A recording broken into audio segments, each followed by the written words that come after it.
Hello everyone, it's Rebecca here, and today I'm bringing you my May wrap-up, my June TBR and a current read, all mixed into one because I'm reading two books at the minute and I'm not going to get them done in the next couple of days, so they're just going to carry through into June. So, you know, let's get started. Let's just move all these books first because, you know, mess.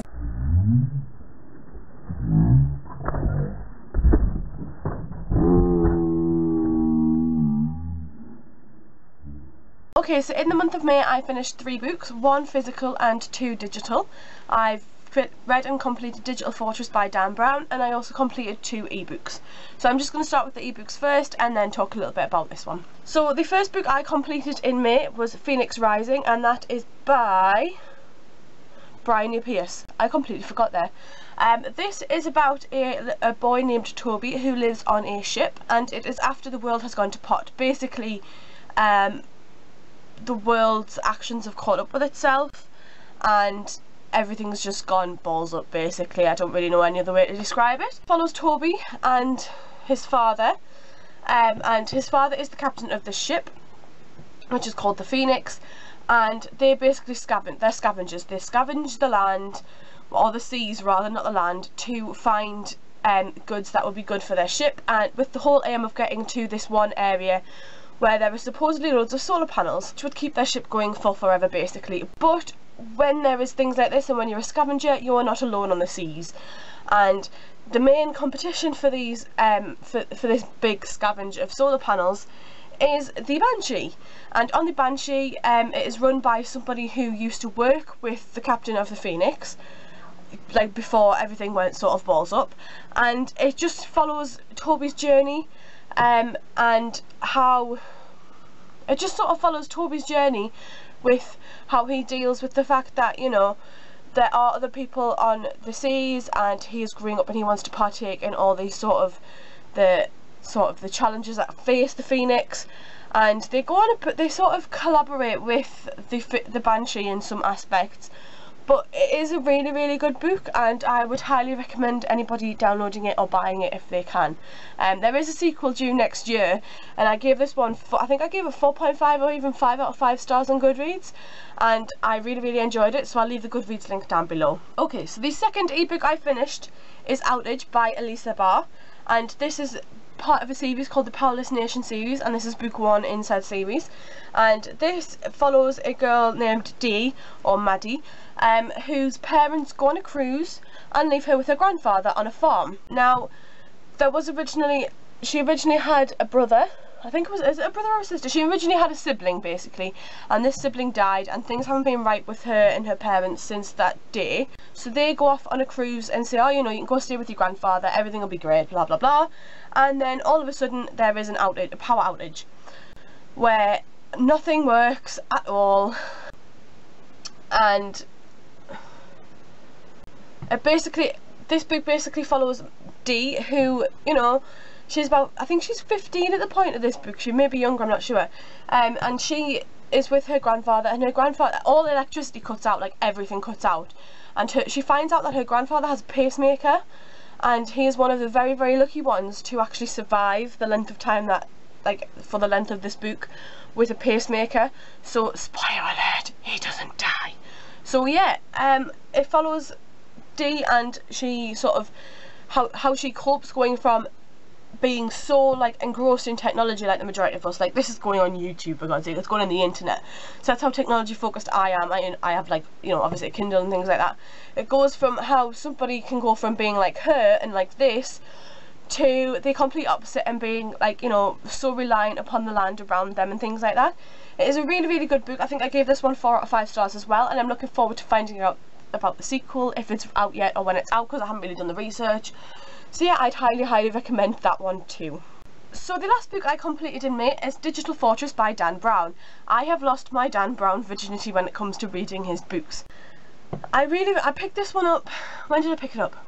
I think I picked this one up in May itself, actually. I hold it in my charity shop haul, which I'll leave down below as well, where I hold a couple of Dan Brown's books.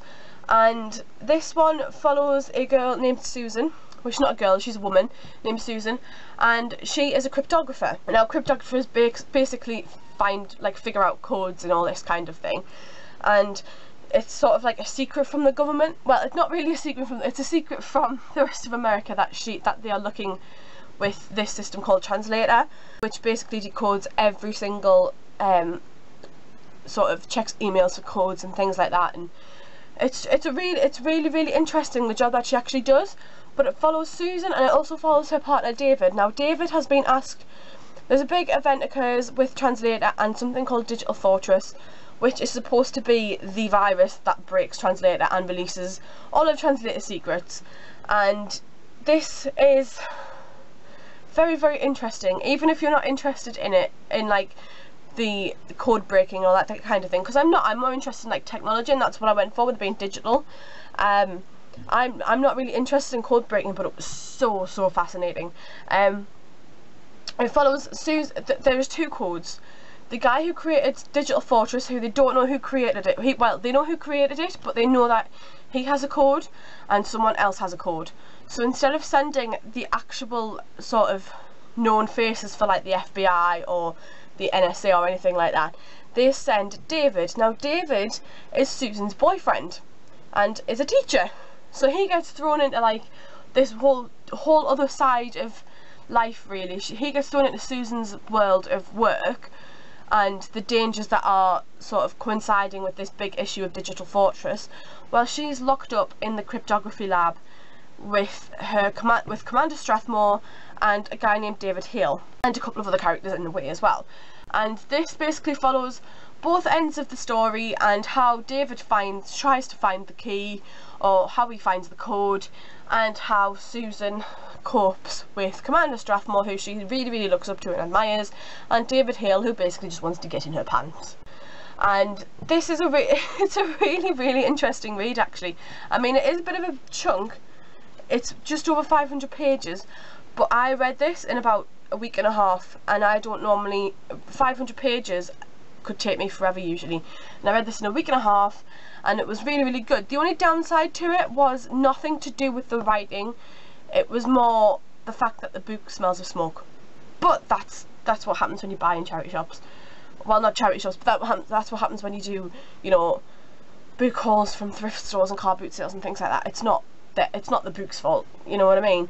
So I really enjoyed that, and I actually gave that one 4 out of 5 stars as well. Okay, now on to my June TBR. Now, June is a bit of a higgledy-piggledy month for me. Yes, I did just say higgledy-piggledy, and I think that's a very British thing to say, I don't know.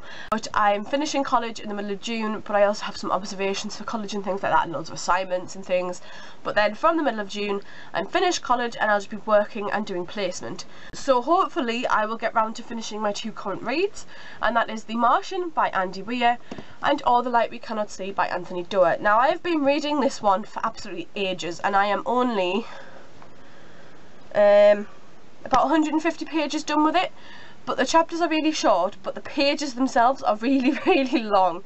It's like really tall, so hopefully I can get through it a little bit quicker. I did go into Waterstones the other day and see a smaller version about the same size as Dan Brown book that I've just shown, and I was so annoyed because I thought if it was that size I'd get through it a lot quicker, because I can't really carry this one around with me because I don't want to ruin it, and it's huge.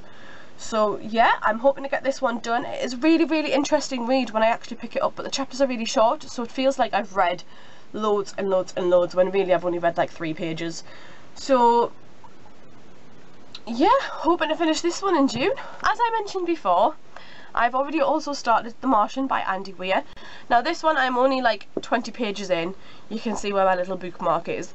But so far it's really interesting. It follows a guy who basically gets stranded on Mars because everyone else thinks he's dead. So they just leave him there without really bringing him back home, just in case, you know, he might be alive, you never know.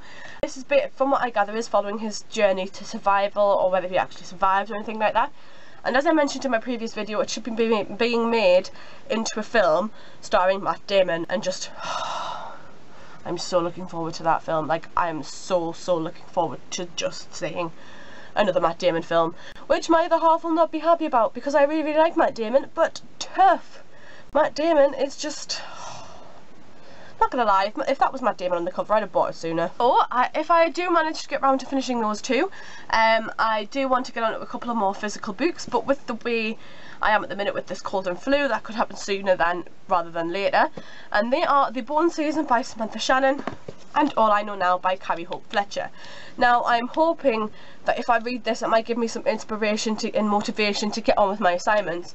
So I might actually, you know, pick that one up sooner and, you know, read 3 books on the go. So I'm really looking forward to getting into these two as well. I don't know when I'm going to get around to them, hopefully by the end of June. So yeah, that's another 2 for me to get into. Okay, so the last book I have, I don't actually have a cover for, but I'm hoping to buddy read a book called Manhattan Mayhem, and it is an ebook version, so have a look at my lovely blank Kindle cover.